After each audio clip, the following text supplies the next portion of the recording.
आपने पार्टी की तरफ से मैनिफेस्टो सुना होगा, लेकिन किसी उम्मीदवार की तरफ से संकल्प सुना है? दरअसल पूर्णिया और पप्पू यादव को लेकर के बड़ी चर्चाएं हैं राजनीति में, लेकिन उससे ज्यादा लोगों का यकीन जीतने के लिए पप्पू यादव किसी तरह का कोई कसर नहीं छोड़ना चाहते हैं।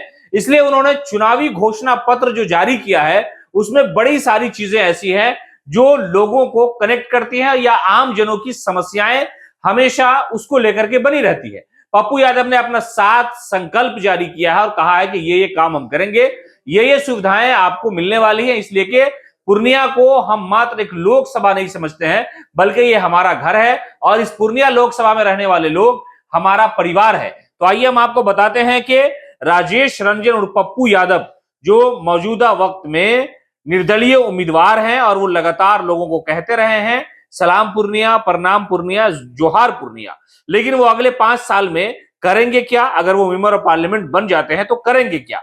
अगले 5 वर्षों में पूर्णिया लोकसभा क्षेत्र के 10,000 परिवार, 10,000 नहीं बल्कि परिवार जोड़ा है इसमें उन्होंने कि 10,000 परिवार को रोजगार के अवसर प्रदान किए जाएंगे।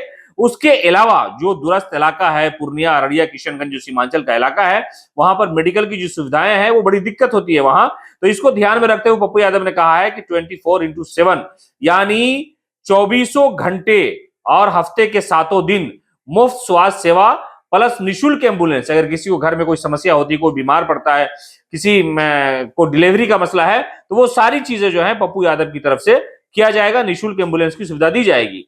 उसके अलावा जो सबसे बड़ा उनका राजनीतिक मुद्दा रहा है कि भ्रष्टाचार मुक्त सरकारी कार्यालय। कई बार हमने आपको तस्वीरें दिखाई कि पप्पू यादव कैसे कार्यालय में घुस करके अधिकारियों की फटकार लगाते हैं, आम जनों का काम करवाते हैं।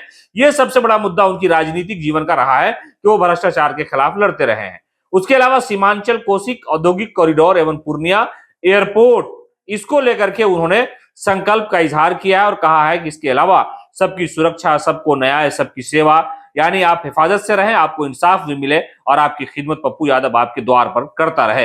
हर पंचायत में युवाओं के लिए स्टेडियम का निर्माण कराना है, जिसमें जिम, लाइब्रेरी और बहुत सारी चीजें होंगी। उसके अलावा 7वां जो उनका संकल्प है वो है कि बीपीएल के नीचे के गरीब बेटियों को कॉलेज में पढ़ाई हेतु अनुदान के साथ रोजगार की गारंटी दी जाएगी। तो ये पप्पू की 7 गारंटी है, 7 संकल्प है और पप्पू यादव इन्हीं संकल्पों को लेकर के पूर्णिया में दर दर जा रहे हैं और लोगों से गुजारिश कर रहे हैं कि आपका बेटा आपके द्वार आया है, आप हमें मायूस न करें और अगले लोकसभा चुनाव में भारी बहुमत से हमें विजय बनाएं।